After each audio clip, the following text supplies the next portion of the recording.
Just picked up this older Troy Bilt rotor tiller.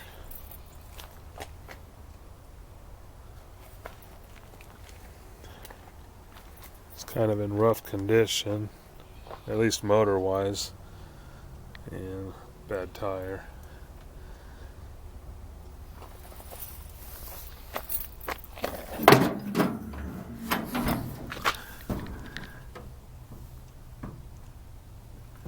But this is definitely more along the lines of what I wanted over that other one I had picked up.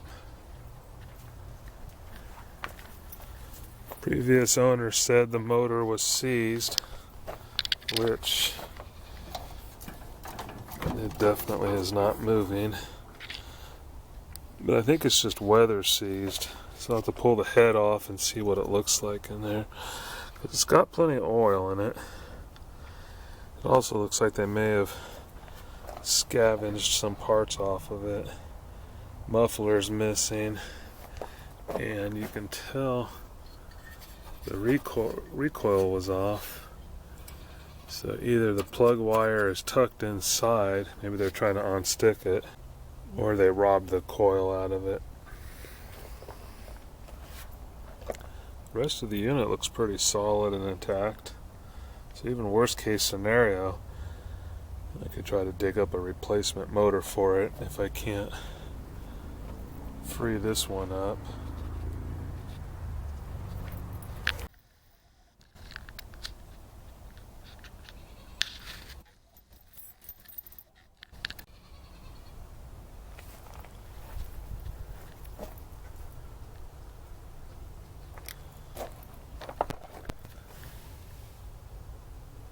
Eight horsepower Briggs. The engine does not look all that old, actually. I'm curious what that code says on it.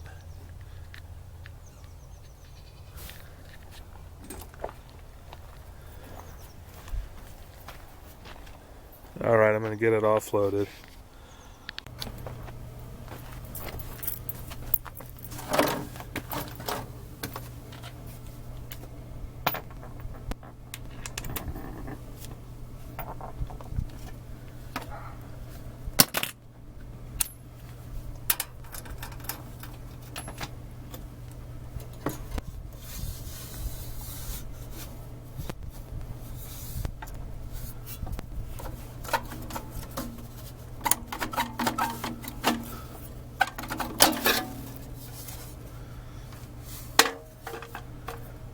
Okay, that's good news. The coil is there. They cut the spark plug wire though. Cut it clean off.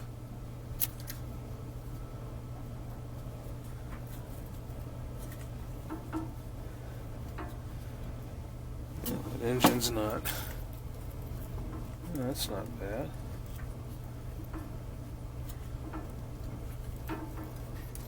It's obviously not seized solid.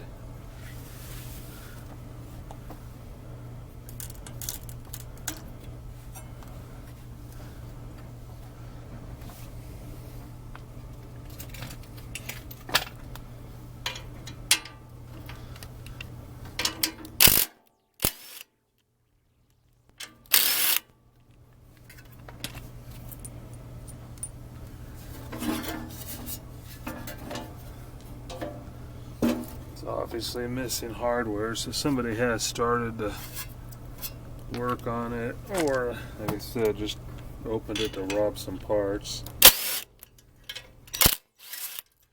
It's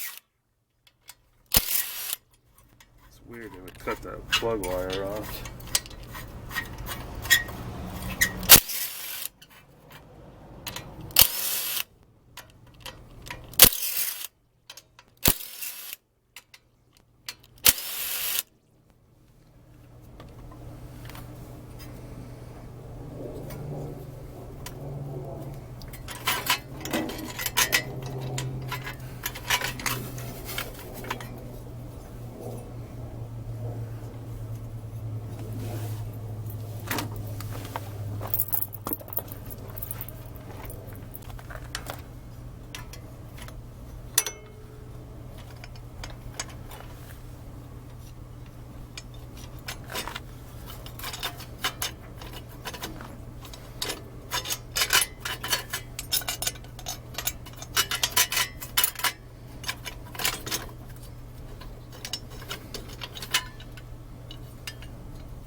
Huh. There's nothing wrong with that bore. It's got some carbon buildup in it, but cylinder wall looks fine. So now I'm wondering if it's seized up at all. I'm kind of doubting it the way it's moving. So maybe it's seized up on the transmission side, or it's just in gear.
Quite a bit of tension on that drive belt.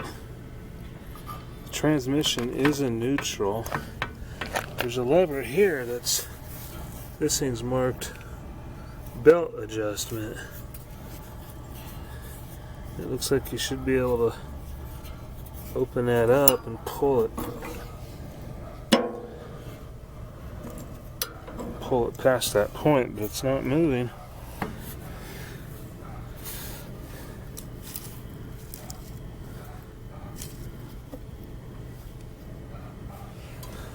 I'm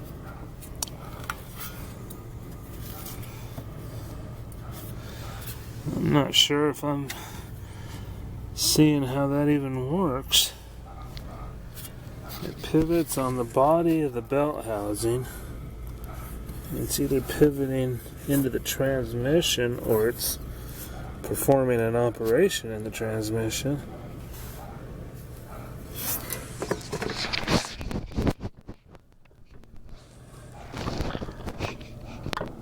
There does not seem to be any apparent clutch system to release the input of that belt, and it's pretty tight.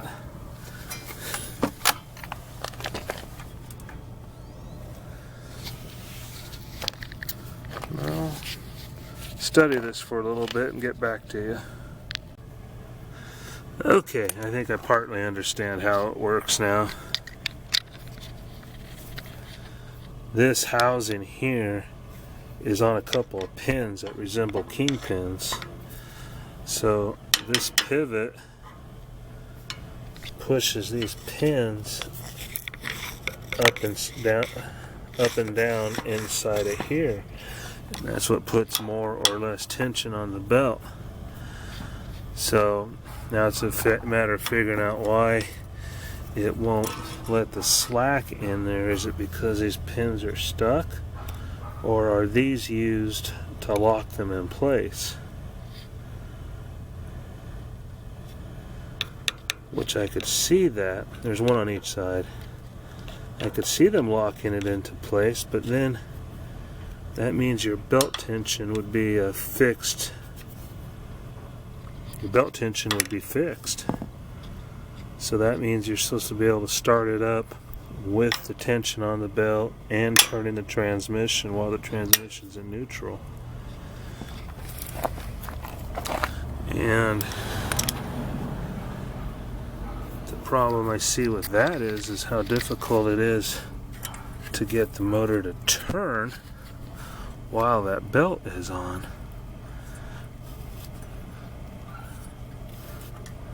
How would you start it like that?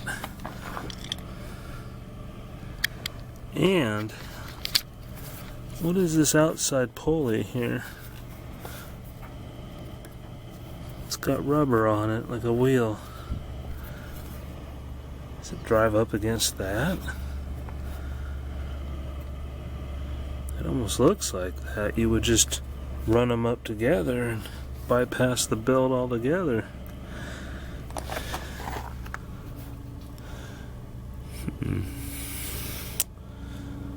Odd. And there's a stop here to limit just how far down you could take the housing.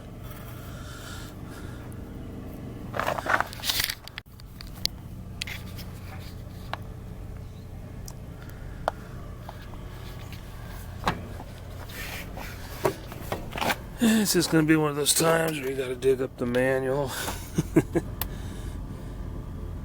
I do need to understand this system, because obviously that could unlock those pins, but they obviously also would not expect you to loosen that, slacken the belt, start the unit, tighten it back up. That would be ridiculous. So there's got to be a way to get the slack on that belt or get it disengaged so you can freely start the engine.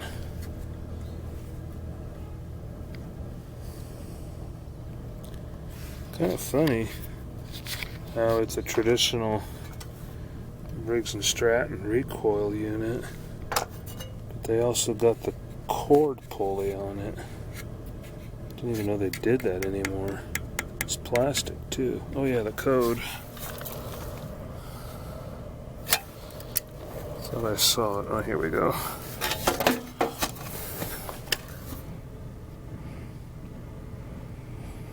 Okay, if the first two digits are the year, then it's a 96. So yeah, which makes it not all that terribly old. Probably still old enough to be a good one.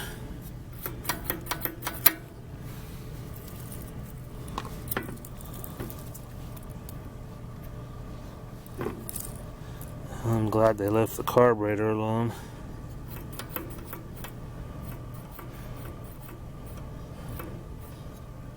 The muffler I may have in that coil. I may try to save that. It's definitely cut. Fresh cut, clean off.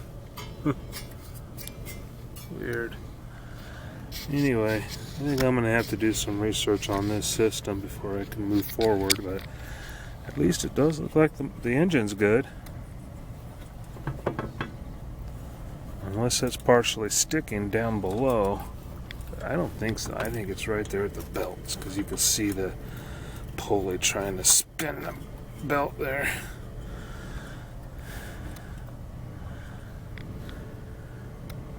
So definitely clean all the carbon off before I put it back together. And it could probably stand a new head gasket. Looks like I tore that old one getting it off. But that's for later. Okay, I'll bring you back when I have more. Alright, I'm going to clean it up a little bit and put it back together for now. There's too much information to absorb. This is the first day off I've had in quite a while, and there's not much left of it, so until I can learn more about the specifics of this, because I think that motor's been replaced, because it does look like a modern shield, and you look at the plastics on the air filter and the carburetor, that all looks fairly modern. But the tiller itself is looking like a 70s model, because if you look at a 96 Troy Bilt, it's nothing like this. You look at a 70s, it's just like this. I think somebody put a newer motor on it. I can't find the exact model number, because I think that's where the ID plate was. So I'm going to have to do a lot of visual and back and forth and try to figure out what's what. And at least get close enough to where I can find something that has this drive system so I can accurately figure it out. So I'll get back to it hopefully soon, but just not today. Okay, got it back together. Blew off all the cobwebs and leaves and stuff, so it's cleaner at least. And this tire aired up and seems to be holding, at least for the time being. This other one's wasted though, so it'll either need a tube or replacement, but it's clean off the rim and it's got some pretty good cracks on it. But yeah, the more I researched, the more it looked like this is a hodgepodge, because like I said, this is all looking like 1970s back here. The motor's got a date code of 96, and that looks about right. And the steel gas tank obviously isn't 96. So it looks like it's had a replacement motor, which would also explain that that rope start too. So it's kind of a universal replacement motor to just put on whatever needs it.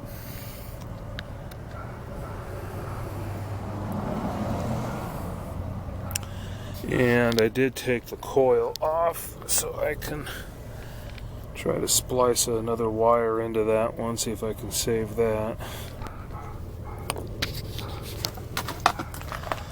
And then I will put this away for the time being until I got more time to look at it, and it'll give me more research time too, so maybe I can find out more about it, because it has a name of Garden Way on it, and the research I did on the internet says Troy Bilt made the tillers for Garden Way. It almost looks vice versa to me though, because that's cast into it and the Troy Bilt's just a sticker on the back. But who knows? Those numbers apparently are not a model number. It's a TH1018. I found other people looking up those numbers, but apparently it's not the model number. And some people say that it's a wheel horse manufactured for Troy Bilt. Well, that kind of leaves Garden Way out of the picture. And then other people are saying that it's a Troy Bilt with and the model is horse, which did exist, so maybe that's where the confusion is. It's not wheel horse, it's just horse. So I'll keep researching, hopefully narrow it down a little bit. So it really looks like that should just slide up and down on that axis, but obviously that's locked in there. I could free it up and move it, but I'd rather actually know how that system's supposed to work before I start messing with that.